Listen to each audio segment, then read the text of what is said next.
Okay, it's the end of the session, and I'm here with Poppy, and we just went outside, and we have some great residual benefits of the stuff we went over. Poppy, why don't you come over here so we can see how pretty you are? The neighbor that lives next door, who she usually goes ballistic and barks at, came out. We made a little bit of space, but Poppy didn't bark at all. I was going to use a treat to redirect her. Sit. Remember, only ask once. If she doesn't do it, then she doesn't get paid. There's no punishment, but that makes her more likely to want to sit the next time. And when she does sit, in this case, I'm going to give her the treat. I would not recommend that like I talked about off camera. So if you tell her to sit, then you have to wait for another encounter. But right now, this is a little bit the beginning. So this is a form of operant conditioning. So she's got an SIT here in a second. When she does, she'll get this treat right away. Now, when you give it, if I tell the dog to sit or do any command, I really say it twice. I tell the dog, sit. Now that's operant conditioning. Now, let's say I told her to sit. She was standing. I say sit. When she sits, then I would give her the treat and say sit a second time to qualify why I'm paying her or giving her the treat. And it works for sit, for everything else, and come, down, whatever it is. Okay, so the video above is going to cover a lot of the tips that we went over. Now, one of the things we didn't go over is, two things, is she likes to get very excited when we pull out the leash. Not super bad. But you can use the technique that I went in over earlier today with a Mayday dog. Mayday is one of my favorite rescues. And I did a session with a dog that just got adopted named Melvin. Isn't that a great name? So it's going to be right below your session on the write-up of my website. And you can always search for Melvin. I don't think I've ever worked with a Melvin before. And you can find that video. And it goes over some other tips that'll help the dog feel comfortable and not bark at people. Teaching the dog to bark on command, to teach a quiet command, and some other things. Now, the other things is I taught a Jack Russell, actually, how to be calm on the leash. And so again, I talked about it in the video above, but if you would like to actually watch it, you can just go to doggoneproblems.com, click on where it says dog training tips. In the search box, either on the right side of the page or the bottom of the page, you can type in calm leash, and it'll bring up a video of another Jack Russell. Looks very similar to hers, except for that Jack Russell can't eat the treats that I have. She has to have special treats. And it'll show you how to help your dog be calm. Remember, calm is not excited is not the same thing as happy when it comes to dogs. Now, when dogs have their mouth open, we interpret that as a smile. But as I was breathing, fake breathing there, it usually means they're out of breath or they're overstressed out, and their mouth is open to try to gobble in more air. But we see that as a smile as humans. So we're like, oh, Poppy, you want to go? Let's go walkie, walkie, walkie. And the guardian did a little bit of that here earlier. We get them all excited, and then we wonder why they make mistakes. Well, if I have to do something really important, I don't want to be all excited. I want to be calm, balanced, and focused on what I'm doing. Dogs are going to make mistakes when they're overstimulated, just like we are. Now, it's important to remember, anything the dog is doing when you pet it is what you're specifically amplifying.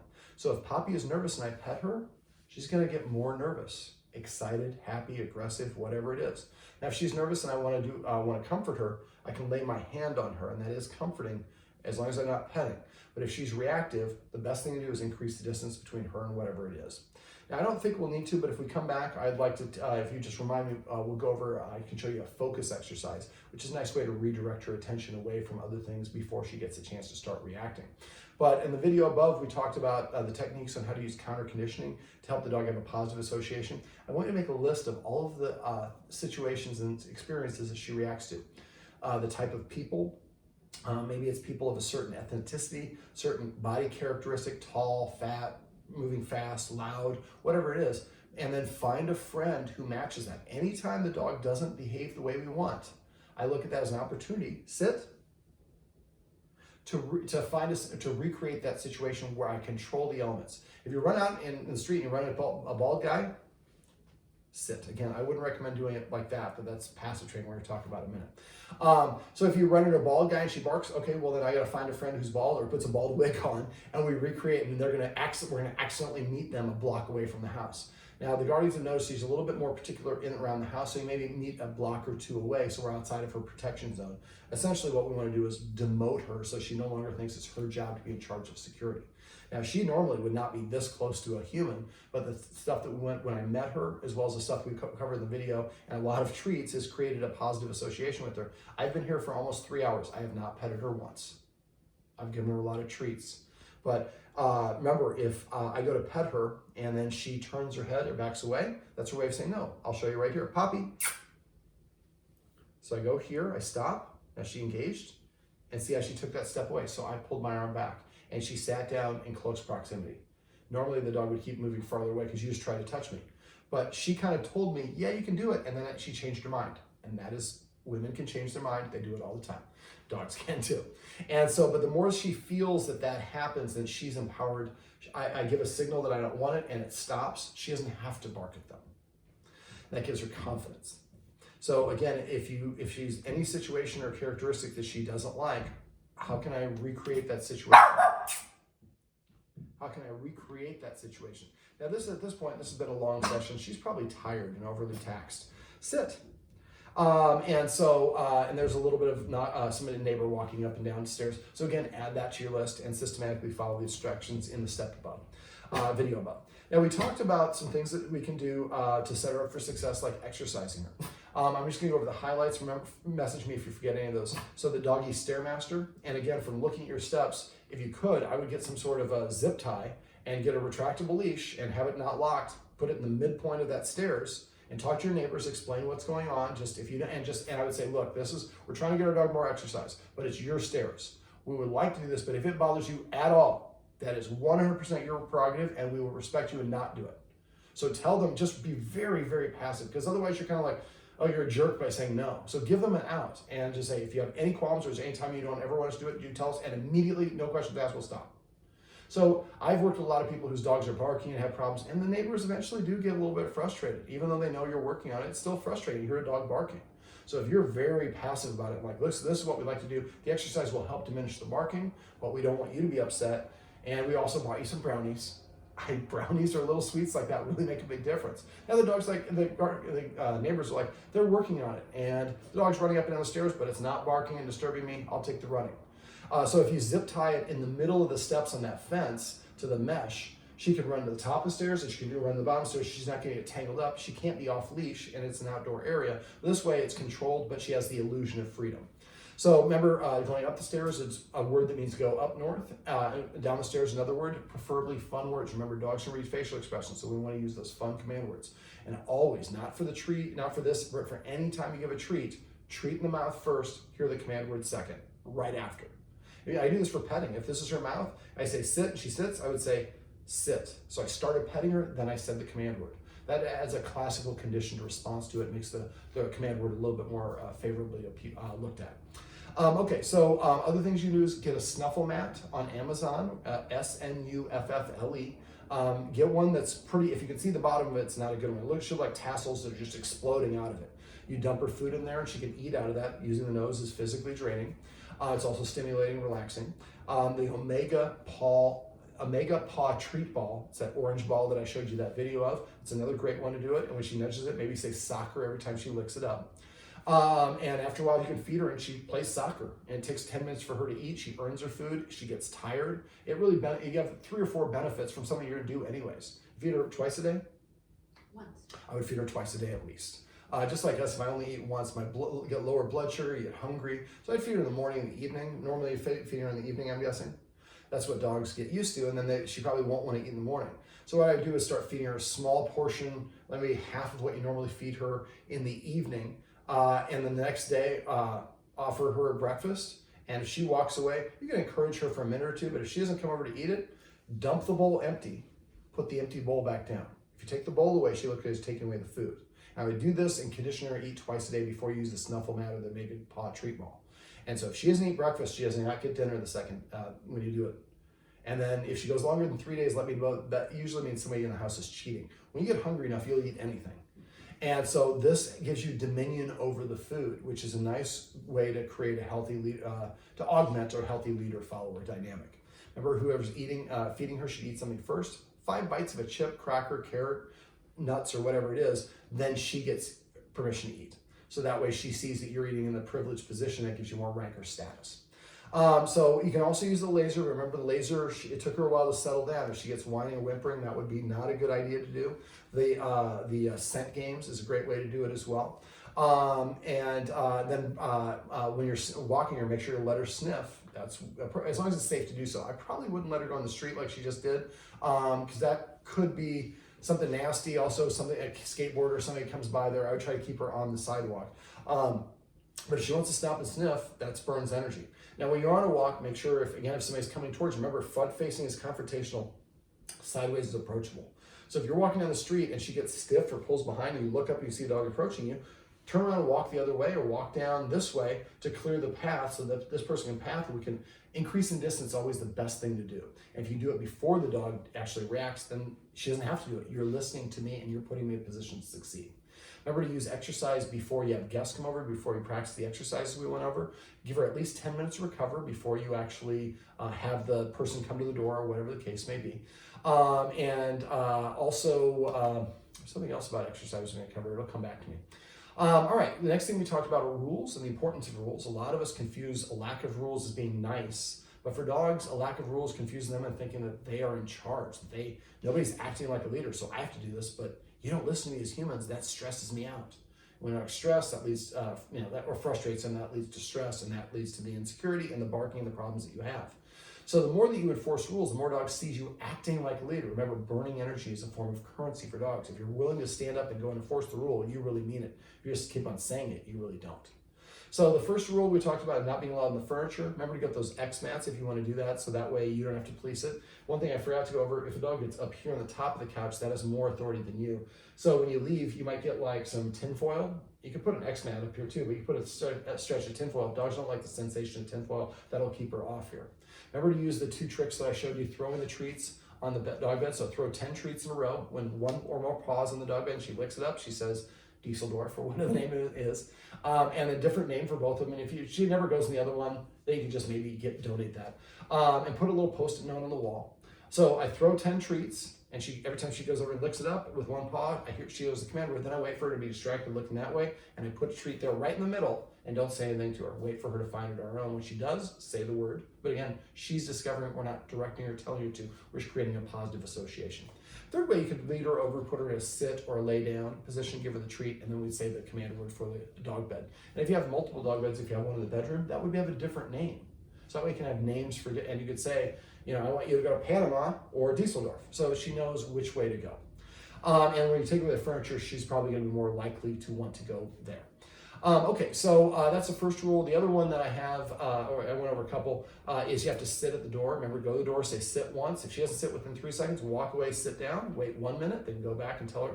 Also, for your Alexa, I have Google at home. If I say, hey Google, can you please give me a 5-minute timer? She's like, chime, since you asked so nicely. I'm curious if Alexa does that. So anyways, give yourself a 1-minute timer and then go back to the door and command her to sit again. If she doesn't sit this time, walk away for 2 minutes. Next time, walk away for 4 minutes, then for 8 minutes. And I'd probably have her leashed up so when she does, well, actually, you have an outside door too. You have a screen door, essentially. Most people in California don't. So as soon as she sits, then the door opens.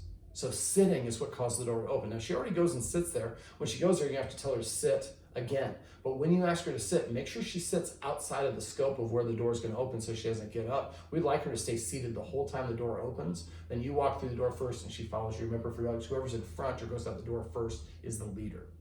So eventually she does it for this one. There's a gate over here in the kitchen. She would have to sit for that one if the kitchen door is closed or that door is closed. And you might want to close that door. You want to go back there, sit. If she doesn't sit, then you either open the door, go through yourself, or you come and sit down here and leave the door closed. You don't get what you want. And so eventually that motivates her to want to listen to us and to do these things, which is not asking a lot to ask a dog to sit. Do what we want and get reward, do nothing else, and nothing happens. Or anything else and nothing happens. All right, so other rules, when the guardians are eating food here, I'd say she's not allowed to be on this area.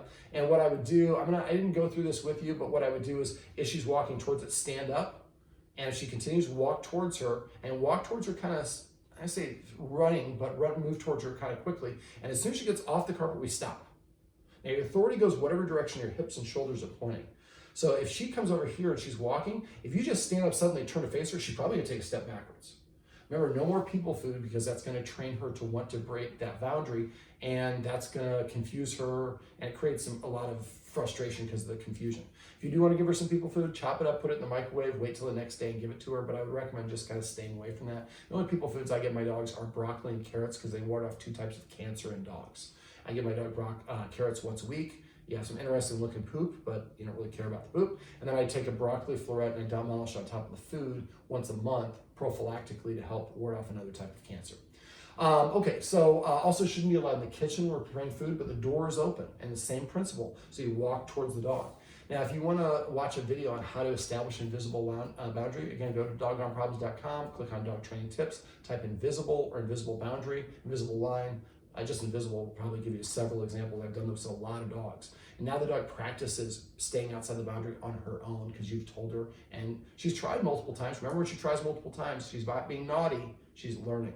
So you have to be equal to the task and keep on following through, and eventually she'll go and sit and lie down over here. So not allowed in the kitchen when you're preparing food, the rest of the time she can come and go. She's not allowed here when you're eating food, the rest of the time she can come and go. So there's certain conditions that allow her to have access or to not have access. Just like us, if you have some couples over and one of you goes in the bedroom to change clothes, you gave them a tour when they first came in there, but when you're changing clothes, they can't go in your bedroom during that condition. Same principle. Okay, we also talked about petting with a purpose and passive training. Petting with a purpose, if the dog nudges you or paws at you or jumps up on you, it's telling you what to do. Leaders tell, followers ask. So if she nudges you, tell her to sit. When she sits, pet her under her chin and say sit, if she sits within that 3-second window. If she doesn't sit, playing hard to get works great for dating, works great for dogs too. So if you don't sit, you don't get my attention. I'm gonna make out with my lovey, I'm gonna watch TV, I'm gonna check my emails, I'm gonna have a glass of wine or whatever it is, and you missed out. And then you have to wait for the next opportunity. Well, if I start missing out, that makes me want the thing. But if I get it every time, I take it for granted. I think with a lot of dogs, that's the case. I hate to say petting your dog is a bad thing, because it's really not, but the context of what your dog is doing when you pet it is everything. So basically, you're telling the dog, if you tell the humans what to do, nothing happens. But if the humans tell you what to do, and you do it, you get paid. After a while, she'll recognize, and she'll start coming and sitting in front of you to prepay for attention. Don't practice shake anymore, because it confuses them. And then when she starts to prepay, make sure you do reach over and pet her on her chin and pet her at least once to an infinity number of pets, your choice. If she does it 2 or 3 times in a row, interpret that as maybe that she needs more exercise, and that's what I forgot earlier. So if your dog is quote unquote naughty, that's what you want to do, is get your dog that exercise. Remember, exercise is best done every 2 to 4 hours. And they also have energy zones in the morning and the evening. So if you know it's coming, exercising her before that takes it out of exercising dog before a walk. Most people never think about it. That creates a much easier walk because you take off that energy. Okay, so let me see what else. We also talked about, and remember to use, well, I'll talk about the watchwords in a second. We also talked about passive training. Passive training is waiting for the dog to organically do the thing that you want. So we talked about naming the dog bed. So we're calling it Dieseldorf or whatever. I keep on saying Dieseldorf. But basically, she goes over there on her own, then throw a treat. So now it rains treats when I get here. Every time she takes her first bite of food, come up with your favorite meal. Call it schnitzel or whatever it is. And so every time she takes her first bite of food, she hears schnitzel. That's the name of my first dog, actually. But basically, so now when I hear schnitzel, there's food in my mouth. Schnitzel means I eat. If you come home and the dog's jumping up and say, calm down, while it's jumping up and spazzing out, it thinks calm down means jump up and spaz out. So you have to remember to put things in context for dogs to make that association and understand what it is that you want. Most of the time, we do exactly the opposite of that. Okay, so passive training. Every time she comes to you, pet her and say come. Every time she sits, pet her and say sit. Every time she lays down, crash, or whatever the word is that you want to use. Name all of your individual toys. Call one the little elephant trunk, call that DNA, call that, beachy, ball, whatever it is. So the idea is you come up with all these command words and she brings you that and you're like, no, I wanted the elephant, or whatever the name is. Remember, fun command words. More fun command words, the more you smile, the more she's going to relax. And especially if you're friends and you smile about things, it makes her more motivated, want to do that, not only now, but for the rest of her life. The watchwords I like to use, I say paycheck if I suspect someone's petting without a purpose. And for petting with purpose, even if you want to pet the dog, if she didn't prepay for it, you should tell her to sit or lay down. She's already sitting here, go and sit here or lay down. Now, she doesn't really know, I don't think, lay down. So every time she lays on her own, say the word. And if you can't get up and go over to her without her getting up, or you can't do it in a 3-second window, every time she lays down, just say crash. It's not as good to having a treat. You might want to have something like this. This is a mini treat pouch from PetSafe. You can actually open it up. It's got treats, and then I can close it so no treats come out when I hold it upside down. It clips to my leggings. I'm just kidding, you don't want to see me in leggings. But you can clip to your pocket, to your belt or whatever. And your guests, when they come over, if the guests have this, holy cow, the guest can be hooking me up at any time. I should go sit in front of that guest. So it just makes it easier for you to have access. You gotta get up and go to the kitchen and go over here and grab it. You're gonna miss that 3-second window. So passive training is waiting for the dog to organically do what you want and recognizing and rewarding in that 3-second window. So for that one, we're celebrating the dog, what the dog wants. So if the dog comes up to me, I would say, and somebody says celebrate, I turn and I narrate. If it's standing there, I pet him and say come, her. If she's sitting, pretty obvious. So petting with a purpose is if the dog tells you or you want to pet the dog, you're telling the dog to sit to pay them. That's why we're called petting with a purpose or a reason. Passive training, right there, crash. She just laid down off camera. I can't get up, give her a treat. Probably I would spook her if I stood up, so I just said the word crash. That's slower. It's better if she gets a treat or affection. It'll make a stronger connection. But even that, just saying that crash, that'll help. Celebrate means you're missing an opportunity to pet the dog for something good. Paycheck means I suspect you might have forgotten to do something, make the dog do something. Repeat or rerun means you're saying the command word multiple times. Vocabulary means you're using a wrong version of the word. If the word is come and I say come here, and somebody says vocabulary, like, thank you, come. Makes it easier for a dog to learn just one word rather than a whole bunch. Remember, they do hear pronunciation. So come and come are completely different command words. Then I also say Scrabble if you're saying a whole bunch of words. Go sit down. That's too many words. They hear the first word you say, so just say sit. It'll take you about 2 months to get in these habits, 2.5 months. Once you do, it just makes it a lot easier. It increases the dog's respect for you as an authority figure, boosts the dog's confidence, and helps to practice basic commands. Insecure dogs, which she said it kind of is, a great way to insulate them and to boost their confidence is to train them with new tricks and commands. Go to YouTube. Teach your dog how to do a circle. Bang, you're dead. Roll over. Whatever it is. The more of these things you can do, these are little fool's errands that you can send them on to distract them from the dog that's coming nearby or whatever it is, and also boost their self-esteem. The more tricks and skills I know, the better I feel about myself. Same principle applies to dogs. Now remember, anything your dog's doing when you pet is what you're reinforcing, but anything your dog does without in your presence without your correction means you're giving your seal of approval. Not saying no is the same thing as saying yes, pretty much. Now if she's barking, she's going to sleep with her head up. I love it when dogs do that. She's tired. A lot of us, we just lost my train of thought. It'll come back to me. All right.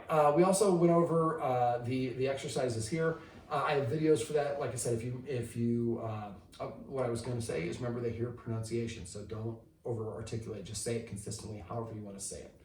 But watch the video above, and if you have any questions on that stuff or anything else, let me know. I want you to practice this stuff for about a month, and after a month, if you still have any problems with these things, we can specifically work on those specific items and teach the dog to do whatever it is.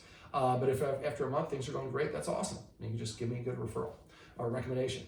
Now, for the feeding, like I said, morning only, and then if you eat morning, then you get evening. If you don't eat morning, you don't get the evening. And I probably feed smaller portion of meat in the evening and bigger in the morning. That's better for us too. And twice a day will be better. I'm trying to think. That's, I think, just about it. Is there anything else you want me to go over? Okay. So basically, if you do have any questions or comments or questions or running a Roblox, please let me know. If I don't hear from you, I assume that means everything's going great. In our culture, people call and complain. They don't really call and say, David, things are going great. I love those calls. Please give me a call and let me know if that's the case. But if not, like I said, I just want to make sure that you're in a good track. All right. Let's see if I can get her to come back over here. Poppy. I used to have a neighbor dog named Poppy. Poppy. The lower I go, the more it's for the dog. So I have my hand cupped, she can't see it. There we go. Sit. Yeah, she's like, that's a lot. Come. Well, this is Poppy. I don't know if you can see her because we have it on a tripod, but that's Poppy. And this is Poppy's roadmap to success. Remember, everything you do trains your dog. Only sometimes you mean it.